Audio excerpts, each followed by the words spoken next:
So Biden's little conference just got over, his little pity party he just had for himself live on television on Tuesday. What is this, August 31st? A day that will live in infamy. So here's the real quick summary of Biden's, his little bullshit excuse speech that he gave. Probably about 20 writers drafted this. Actually, it sounds more like Jen Psaki wrote it. I mean, this is incredible. Um, First of all, he makes sure to blame Trump in the beginning of it and towards the end of it, just in case you missed the beginning of it. Okay? My predecessor, no, your predecessor made a good deal to get us out of there by May 31st, okay? And you forgot to mention the conditions of the deal. You don't mention any of that. Why? Because you failed, because your lazy ass and your lazy administration had 5 months to do it and you couldn't get it done. So you call the Taliban and you say, I need an extension. So don't sit here and blame Trump. Don't blame Trump. There was conditions that weren't met and you ignored them. You ignored the conditions that President Trump set for Al Qaeda, okay, and the Taliban and all them guys. You ignored them. You and your administration ignored them. And you're not telling the American people the truth. Of course not. Okay? Because also in this little pity speech, he uses his dead son again. Like everything he does. And he's got no soul. This man is disgusting. He is a disgusting pile of crap. Okay? Not to mention he was hopped up on his dementia medication. The guy couldn't stop licking his lips and stuff. You dry mouth like hell. You know, that's medication doing that.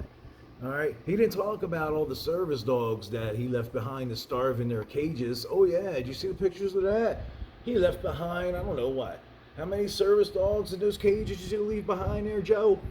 I'm not calling you president. Your name is Joe, okay? Mr. Joe Biden. That's all, because you're not really a president. You're somebody that's been installed in there. Okay? Basically, and you sit there and say the troops did this, the troops. No, you guys put the troops in harm's way. They had no choice. They had to follow orders. You know, so don't stare and act like, oh, this, that, and this, and people were generous. Your administration and the planning done by you and woke Millie and your lackluster Secretary of State and the rest of your clown posse.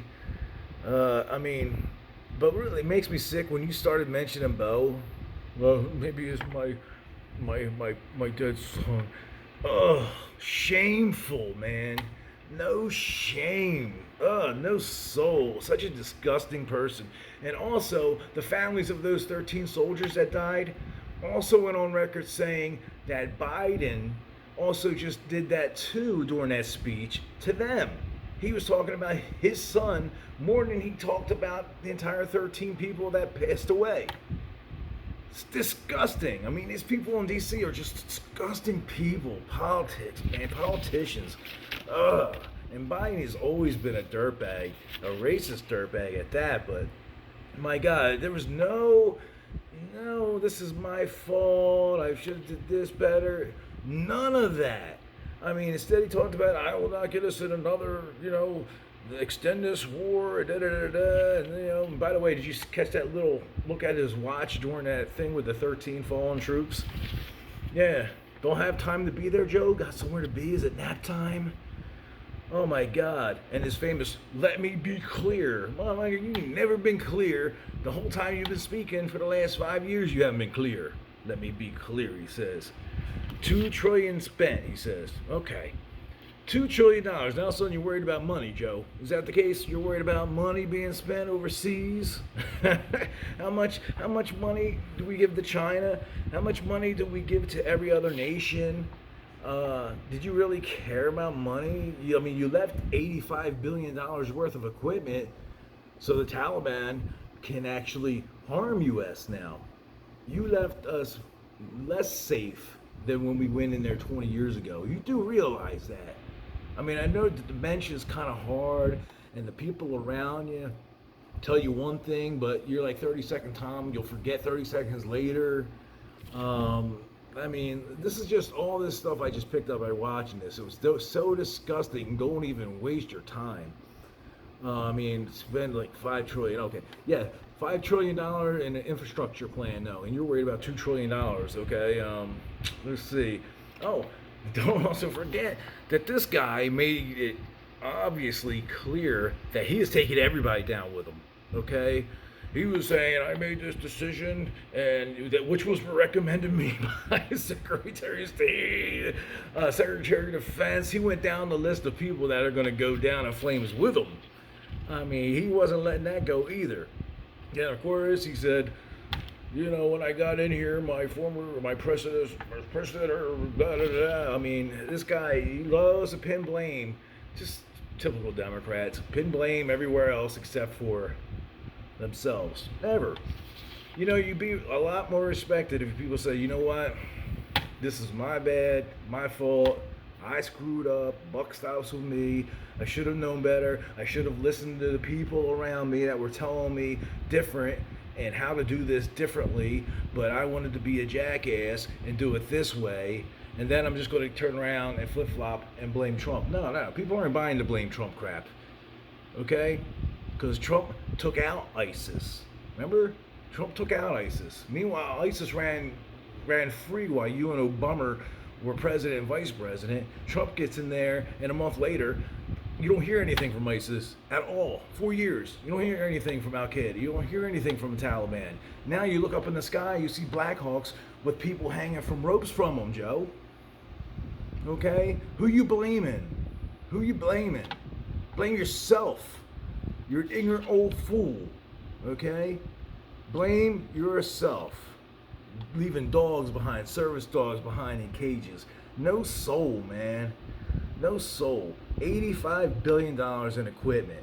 Okay, you want to talk about we're in this thing with China and Russia, of course, again with the Russia. I mean, if Trump was impeached basically for a phone call to the Ukraine president, because Trump was president at the time, and he has a moral responsibility to investigate corrupt politicians like yourself. So that's what he was doing. Just the fact that you're running for president, okay, was the big deal. It was like, oh, he's trying to investigate somebody who's running against him. No, he's investigating a quid pro quo, which you did, and you're guilty. You should have never even been allowed to run for president, just like Clinton shouldn't have been allowed to run for president. Different rules for you guys, though. $2 trillion. Let me be clear. Motherfucker, you have 5 months. January, February, March, April, May. Okay? To withdraw troops and shit. You know, they sit there and tout this. Remember, this is the biggest airlift ever. Yeah, you airlifted a bunch of Afghanis out. Okay? And meanwhile, there's Americans stuck behind enemy lines, though. I'm sure we'll be seeing them soon, though. Not the way we want to, but we'll be seeing them soon. What a dirtbag. I mean, and this guy's the president of the United States of America. It's a different world. It's a different world. Okay, I was waiting for him to go with some kind of COVID thing next, or climate change. Earth has been here 40 million years. It's going to be here long after we're all gone. Okay? Long after humanity is gone. 40 million years. Of course, the Earth is always changing. That bullshit with climate change. You're so worried about climate change, go tell your friend President Xi. China's the #1 polluter of the whole world. Climate change. Okay? Trying to stick people with needles, got mandates, all about control. Every little law you guys pass, one freedom gets taken away from us. Every time. You know? Just, I mean, Kill that, oh my God. It's just ridiculous. Unbelievable. And I can't help but to be angry at the fools who go, oh, I'm not into politics. Well, you shouldn't vote.